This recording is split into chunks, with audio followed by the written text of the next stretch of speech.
नमस्कार। सुदर्शन न्यूज के एक मुलाकात कार्यक्रम में आप सबका पुनः स्वागत है। आज हमारे खास मेहमान हैं श्री महेंद्रजीत सिंह बिट्टा, देश के सबसे बुलंद आवाज आतंकवाद के खिलाफ, निर्भीक, निडर, बेबाक। शायद ही आजादी के समय से लेकर, आजादी के जंग से लेकर शायद ही किसी को जिंदा शहीद का खिताब मिला है। और आज हमारे सामने बिट्टा साहब हैं। आतंकवाद, देश के सामने समस्याएं, इन सब पर आज हमसे खुल के बात करेंगे। बिट्टा साहब, आपका बहुत बहुत स्वागत है। बिट्टा साहब, पहला जो सवाल है वो ये है कि राष्ट्रपति का जब ये फैसला आया तो आपका पहला प्रतिक्रिया क्या था भुल्लर के मामले में? राष्ट्रपति जी का जब फैसला आया तो मैं बड़ा हैरान था और सोचने लग गया क्या ये फैसला ऐसा हो सकता है क्या? ये मेरे लिए एक नई बात थी, क्योंकि 18 साल से जो व्यक्ति, एक आतंकवादी जिसने हजारों बेगुनाह हिंदुओं को मार दिया, एक लाइन में खड़ा करके लुधियाना के अंदर ट्रेन से निकाल के गोलियों से लाइनों के लाइन में 70 हिंदुओं को मार दिया, दिल्ली में मेरे ऊपर ब्लास्ट किया, कई सुरक्षा कर्मचारी मारे गए और मुझे उम्मीद नहीं थी। और जिस तरीके से कई संगठन जो धर्म के नाम के ऊपर लगे हुए थे कि पॉलिटिकल पार्टियां उनको बचाने में लगी हुई थी, तो मुझे समझ नहीं आ रही थी कि ये फैसला ऐसा है। बिट्टा साहब, आपको लगता है कि इस फैसले के साथ शायद एक संदेश देने की कोशिश की है पूरे दुनिया भर में कि भारत में जो आतंकवाद करने की जरूरत करेगा उसको सजाए मौत मिलेगी, उसको माफ नहीं किया जाएगा? अभी मैं इस बात से आपसे सहमत नहीं कि राष्ट्रपति जी और जो फैसला आया है उसके बाद उसको अभी फांसी होगी, इसके लिए अभी मैं आपसे सहमत नहीं हूं।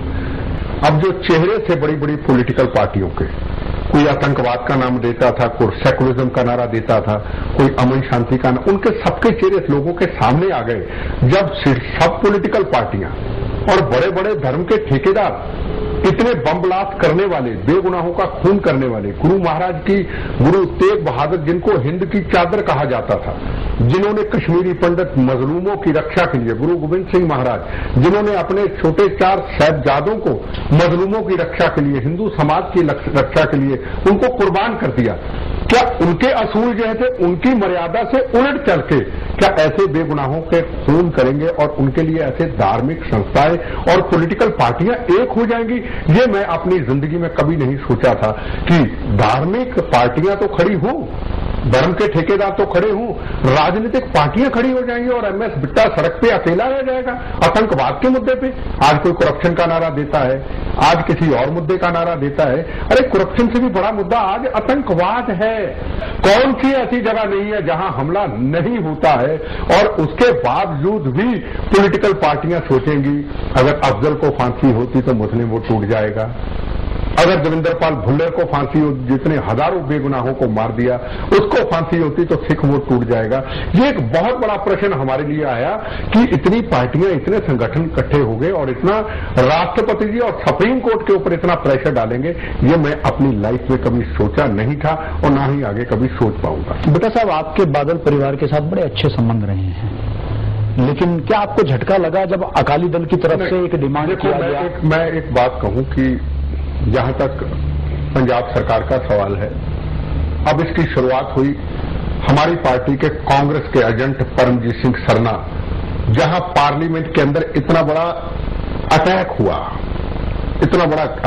पार्लियामेंट के अंदर, और उसके बगल में एक पवित्र गुरुद्वारा गुरु तेग बहादुर जी महाराज जिन्होंने मजलूमों की रक्षा के लिए कुर्बानी दी थी, पास उनका ऑफिस, लगातार बेगुनाहों का खून करने वाले पार्लियामेंट के पास आके डेली मीटिंगें करते हैं, भुल्लर की वकालत करते हैं जिसने पार्लियामेंट के पास जाके मेरे ऊपर इतना बड़ा बम ब्लास्ट किया।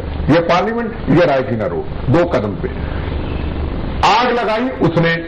अब हो गया कंपटीशन, फांसी, हर व्यक्ति कहने लग गया कि मेरा वोट न छिन जाए। शुरुआत हुई कांग्रेस, हमारी पार्टी का, कांग्रेस का जो एजेंट दिल्ली सरकार का बना बैठा है परमजीत सिंह सरना, आज उसकी लड़ाई हुई है और सेंटर की इंटेलिजेंस एजेंसियां चुप बैठी है, तमाशा देख रही है। बार बार लेटर लिख रहा हूं कि यहाँ पे ये एक्टिविटी हो रही है, दोबारा पंजाब को, देश को, दिल्ली को बर्बाद करने की कोशिश हो रही, आप इसको चेक करो। अगर उस वक्त इंटेलिजेंस एजेंसियों ने इनको चेक किया होता, दिल्ली की पुलिस ने चेक किया होता, आज ये नौबत में आती। तो आज हमारी कांग्रेस पार्टी भी उसकी फेवर में आ गई, पंजाब कांग्रेस के लीडर भी उसकी फेवर में आ गए, तो बचा ही कोई नहीं। आपको विपक्षी दलों से कुछ उम्मीद थी क्या? मुझे बीजेपी के ऊपर बड़ी उम्मीद थी, चाहे हमारी पार्टी अलग है, पर टेररिज्म के ऊपर जिस तरीके से बड़े जोर से बोलते हैं, जब उनके स्पोक्समैन श्री प्रसाद जी का मैंने स्टेटमेंट सुना कि उन्होंने कहा जी बुल्लर को फांसी होनी चाहिए, तो उन्होंने मुंह मोड़ लिया, कहते हम तो कसाब और अफजल के लिए हैं। अरे कसाब और अफजल के लिए हैं? अरे बुल्लर ने भी पंजाब के अंदर कई हिंदू सिख मुसलमानों को मार दिया, आरएसएस के कार्यकर्ताओं को मार दिया, बीजेपी के कार्यकर्ता मारे गए। सवाल ये नहीं आतंकवादी किस कौम किस मजहब का है, हमारी लड़ाई है आतंकवादी के खिलाफ, चाहे हिंदू हो, मुसलमान हो, सिख हो, ईसाई हो। तो मुझे बहुत ज्यादा चोट लगी कि वोट बैंक की राजनीति मत करो। अफजल मुसलमान है, कसाब मुसलमान है, देवेंद्र पाल सिंह बुल्लर सिख है, तो कोई भी है तो आतंकवादी।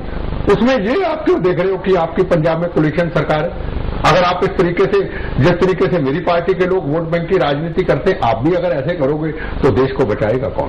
बेटा साहब, आप आतंकवाद के खिलाफ इस देश में सबसे बुलंद आवाज हैं। कोई ऐसा मंच नहीं है जहां आपने, चाहे आपका अपना दल क्यों ना हो, उसकी भी आलोचना करने से आप कतराए नहीं।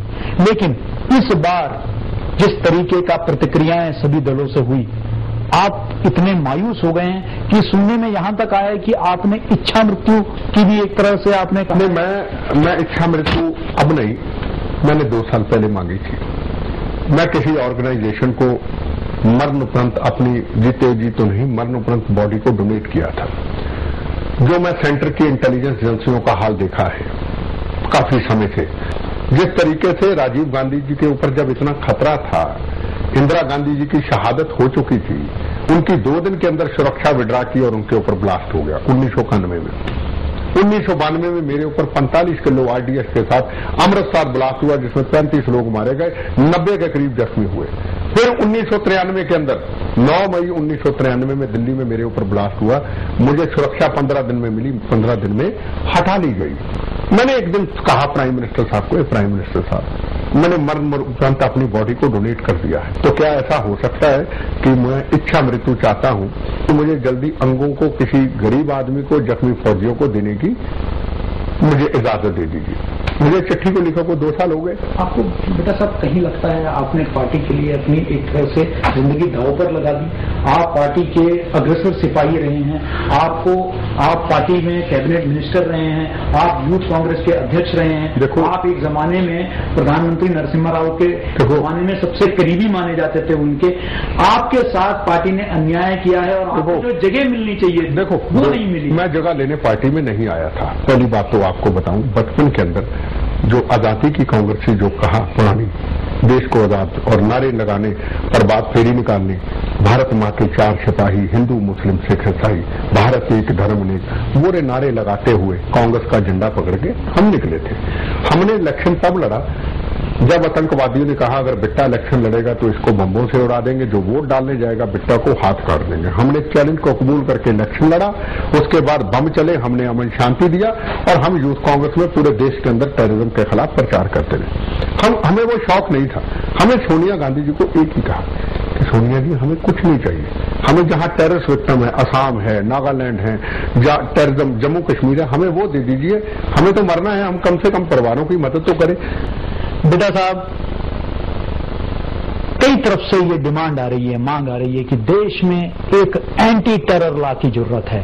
टाडा पहले बनाया गया और टाडा को जो है राजनीति के तहत हटाया गया, फिर पोटा लाया गया, पोटा को भी जो है हटाया गया, रिपील कर दिया गया।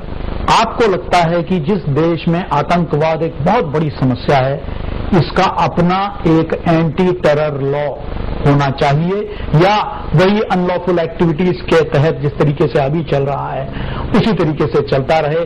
कानून हमारे पास काफी है, सिर्फ उसको अमली जामा पहनाने की जरूरत है। एंटी टेररिस्ट लॉ भी हो और एंटी टेररिस्ट मिलिट्री कोर्ट हो। ये जो फांसी के फैसले होते हैं, ये जब सुप्रीम कोर्ट फैसले सुनाता है मौत के कफन बांध के, अपनी जिंदगियों को जोखिम में डाल के, राष्ट्रपति तक जाए तो ठीक है, छोड़े ना छोड़े उनका अधिकार है, संविधान कानून में है। पर राष्ट्रपति जी के बाद जब ये फैसला होम मिनिस्टर के पास जाता है तो हम लोगों को गलत फहमी कि जो होम मिनिस्टर है पर वो एक पॉलिटिशियन है किसी पार्टी का। फिर ये लॉ मिनिस्टर के पास जाता है, वो भी पॉलिटिशियन है। फिर ये स्टेट गवर्नमेंट के जाता है, वो भी पॉलिटिशियन है। तो इस प्रोसेस को कम से कम 15 साल 10 साल वो लगा देते हैं और अपने हाईकमान से पूछा जाता है कि इसको फांसी दी जाए या न दी जाए। उसको सुप्रीम कोर्ट का मान सम्मान, उनकी मर्यादा, उनके जो ऑर्डर हैं उनको इम्प्लीमेंट नहीं किया जाता। वो अपनी मर्जी से डिसीजन लेते हैं। वो कहते नहीं, यूपी में इलेक्शन आने वाला है, मुस्लिम वोट टूट जाएगा। मैंने पहले भी बताया, ये चीफ मिनिस्टर का ऑफिस है, ये राष्ट्रपति भवन है, ये होम मिनिस्ट्री है, ये वो है। सारी चीजें 3, 4, 5 किलोमीटर के दायरे में है। अगर ये सिग्नेचर ही तो मारने हैं, अगर इनके पास जलाद नहीं है तो वो काम मुझे दे दो देश सेवा का, खींचना ही ऐसे खड़ा करके खींच दूंगा। बेटा साहब, प्रधानमंत्री ने कहा है कि देश के सामने जो सबसे बड़ा खतरा है वो नक्सलवाद है। लेकिन आपने देखा कि बंगाल में अभी जो चुनाव हुए उसमें ममता बनर्जी ने खुलकर माओवादियों का समर्थन लिया। विनायक सेन को जो है अभी हाल फिलहाल में प्लानिंग कमीशन का, योजना आयोग का जो है जुड़े हुए एक समिति का सदस्य बनाया गया।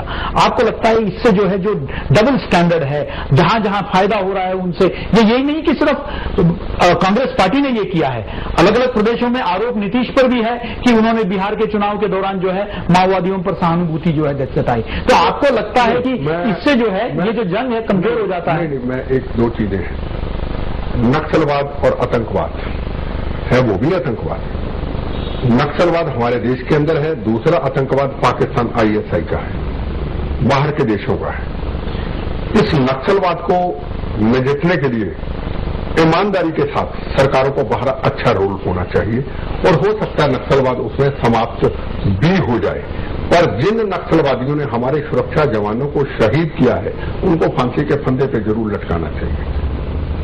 कहीं प्यार, कहीं नरमी। नक्सलवाद के ऊपर पॉलिसी दोनों की अलग अलग होनी चाहिए। कश्मीर पर आपके हिसाब से क्या पॉलिसी होनी चाहिए? कश्मीर के अंदर गवर्नर रूल होना चाहिए। जो 26 की धारा है, वो 26 की धारा जो है वो समाप्त होनी चाहिए। हिंदू, मुस्लिम, सिख, ईसाई वहां रहें। अगर वो धारा खत्म हो जाएगी तो सब कौम मजहब के रहेंगे।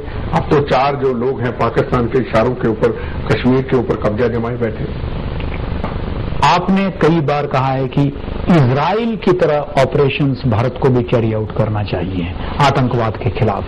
आप इस पर थोड़ा मुझे लगता नहीं है कि ये चीजें हो पाएंगी। पहले महसूस करता था, अब नहीं मैं महसूस करता हो पाएंगे। कमजोर हो गया देश का सिस्टम, देश की प्रणाली, देश के सेंटर की इंटेलिजेंस एजेंसियों को राजनीतिक लोगों ने कमजोर कर दिया।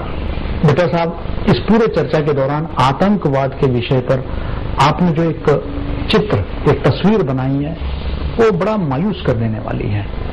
ऐसे स्थिति में आपका पूरे देश के राजनीतिक दलों के लिए और देश की जनता के लिए क्या संदेश है? मैं यही कहूंगा, इकट्ठे हो जाओ। बड़ा धन कमा लिया, बड़ा पैसा कमा लिया, बड़ा कुछ हमने इज्जत शोहरत बना ली। अब लूटना बंद करो और भारत मां, जिसके अंदर हिंदू, मुस्लिम, सिख, ईसाई, जिसके अंदर मंदिर, मस्जिद, गुरुद्वारे, ईसाई धर्म के सब गिरजाघर हैं, उनको बचाने के लिए हम एक हो जाएं। यही मेरे उनके हाथ जोड़ के लिए। बेटा साहब, आपने इच्छा मृत्यु की इच्छा जताई है, लेकिन देश को आप जैसे एक बुलंद सिपाही की बहुत बहुत जरूरत है। इस वक्त खासकर जब देश एक संकट से गुजर रहा है, पूरा देश आपके साथ है। हमें उम्मीद है कि आप अपना जंग को जारी रखेंगे। दोस्तों, ये था बेबाक, निर्भीक, निडर मनिंदरजीत सिंह बिट्टा, जिंदा शहीद, जिन्होंने पूरे देश के सामने एक मिसाल खड़ा किया है आतंकवाद के इस लड़ाई के खिलाफ। हमें पूरी उम्मीद है कि वो अपनी आवाज को और बुलंद करेंगे और पूरा देश इस जंग में उनका साथ देगा।